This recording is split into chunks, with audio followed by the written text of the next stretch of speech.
Consistency, let's talk about it. I feel it's a topic which is kind of underrated, very much needed, and also overrated at the same time. Let me explain. In certain areas where you know you're really good at something, you're super talented, you don't have to worry about, that's an area where consistency would kind of be overlooked because there is a level of overconfidence there. Although you know you can get better at what you really enjoy doing because you're so good at it anyway, putting in little consistent efforts regularly would help a lot more. But we kind of become complacent and let things be because we just believe that we're so good. In areas where we do not have much control, consistency kind of happens automatically, like a 9 to 5 job. We do not have the option to think whether I can be consistent or not. We have to do it. We're supposed to do it. Overrated is when you know you're good at something and you're putting in the right amount of effort regularly, but not at the consistency that everyone else says is required. Let's say you're a fit person and you know when do you have to do your weight training and when do you have to do your cardio. You can adjust that consistency based on your needs. Because you're so good at it, you have enough information about it. But there could be this general rule saying that you have to do certain things every day, which may not be required. Or there will be these rules in the spiritual industry where you have to wake up at 5 a.m. if you have to be successful. All that is not required. The underlying thing is to understand more about yourself. What are you good at? Where do you need work? Where you can change things? To improve certain things, you might have to be more consistent. Some places you may be over consistent when that is not required and you're putting unnecessary pressure on yourself, so you may have to reduce that consistency. Some places you may have to just keep it going because it's working for you. The problem with us is we believe that we're factory made, we're all the same, and what works for someone else should work for us too. But in fact, we're custom made, so unique.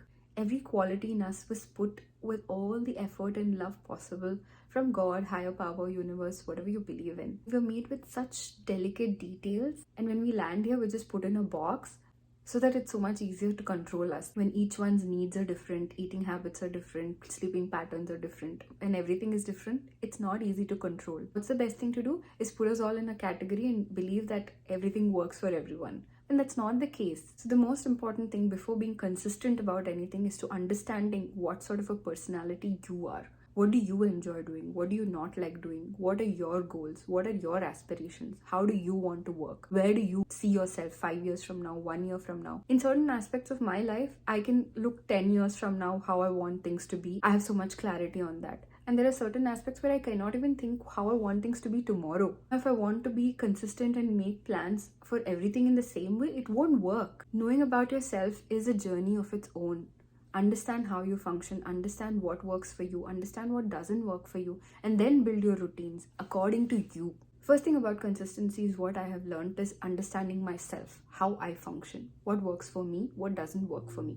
I've started noticing that in certain areas where I'm very comfortable, I can be consistent on my own. I don't have to push myself. I don't have to keep telling myself that I have to go do this because I enjoy doing it automatically.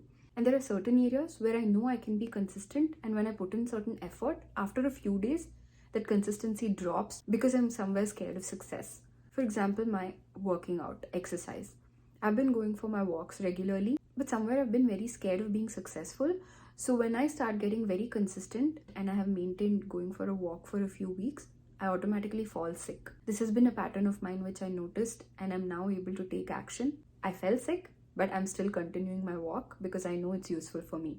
This is where I really need to push myself to be regular at my task, and that consistency has to come from a place of discipline. So the first thing about consistency is to know about yourself. Know yourself well, how you function, what are your strong points, what are your weak points, where do you need some tweaking, what do you continue to do, what is it that you really want to improve. Second thing is to not put too much pressure on yourself. Let's talk weight loss. For me, I would usually put these numbers that in 3 months I have to lose a certain number of kilos. And for that I have to eat a certain way, I have to go work out a certain way. I'd follow that for a few days, and after a few days, like I said, I'd fall sick and not continue. And that pressure of 3 months is on me. So just after I hit a month's mark or 1.5 months, it's somehow not sitting well and I decide it's not working and I give up completely. How is that useful? Whereas this time I'm much more liberal with myself when I know that my pain point is that I give up in a few days. I have taken the pressure off of time. I have given myself enough time to take it slow but steady and to keep this going. So I found a rhythm that works for me. Even if I skip a few days in between, that does not matter. I will start again and I will continue where I left off. I'm on the self-discovery journey where I'm working on my healing and learning so much about mind, body, how things work in our life, etc. That is something I'm so passionate about. I don't have to put in a lot of effort to be consistent because it's automatically happening for me. I'm doing a great job on my own. Every day I'm very regular with certain practices, be it meditation or journaling or attending a few classes, whatever helps. And it's not necessary that you have to do that particular task to be consistent. Have a category of things that you can work on that will still keep you in the direction of your goals. This way what happens is you're not sticking to just one specific task that you have to do repeatedly. That really helps for sure. But if it's not helping you be consistent, then find a category of tasks that would be useful for you to do in the direction of your goals, so that anything you do in that direction is useful. Let's take my healing journey, for example. I'm working on my limiting beliefs and how to clear them off so I can live my dream life. For that, I would love to journal, meditate, attend classes, know more about myself, inner child healing. There are so many techniques that I can work on. I can't do all of that every day because it is very time consuming, and at the same time I don't want to develop this fear that if I don't do all of it then things are not going to work. One day if I'm inspired to journal, I would do that. The other day if I'm feeling like doing a long meditation, I'll do that. And whenever classes are there, if they're live classes from a coach, then I attend according to that schedule. If it's a self-paced course, then I do at my own convenience. This is the consistency that works for me. Yes, there may be better ways to do things, there may be more effective ways to do things, but it's not necessary that is effective enough for me. So it's really important that you take pressure off of that consistency and what consistency should look like. Decide what it should look like for you and take actions accordingly. Third thing is to not be fearful. Sometimes when we want to be consistent, it's with the fear that if we do not put in that effort, then we won't get the results that we want. That fear might help you be consistent to a certain extent, but it may not give you the results that you want because you're not coming from a place of enjoyment, not appreciating what you're doing. You're just doing it with the fear that if I don't do this, then things will go wrong. If that fear works for you, great. But if it doesn't, then it's better that you take that fear off and try to see how this is benefiting me. What is it that I enjoy about being consistent with this? How can I tweak it to make it more enjoyable so that you enjoy the process and you're looking forward to being more consistent? Fourth thing is to identify what's stopping you from being consistent. If it's time that is stopping you, or if you do not have enough information, you do not have the right skills, if you're pure lazy, and so many other reasons.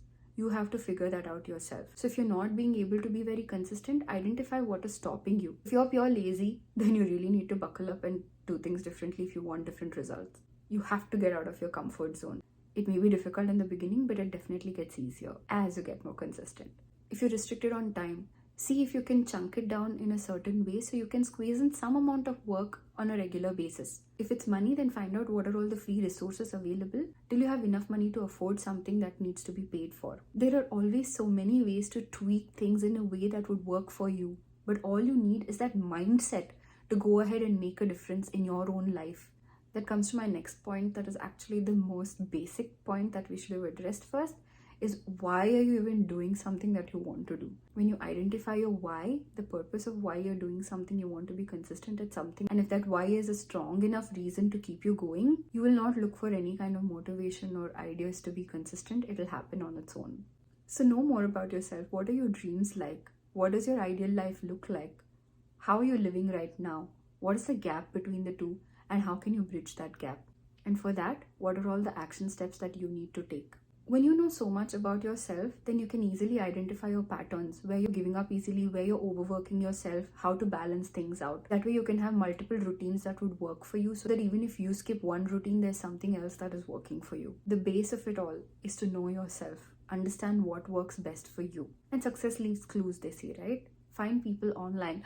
That's the easiest thing we can do. Find the right kind of people, follow them for a few days, see if it works for you. It's always a trial and error process, and it's okay for you to go wrong. It's okay for you to fail. The faster you try, the faster you fail, the faster you can re-implement new things, and the faster you'll progress. So don't be afraid of failing. Be afraid of not trying at all. Appreciate the uniqueness in you, what makes you you, what differentiates you from anybody else. When you spend so much time knowing more about yourself, you kind of develop this connection with yourself where you have this love for yourself and you know you want to give it your all because this is the only life that you have. That's when you wouldn't want to give up on yourself. Please don't give up on yourself.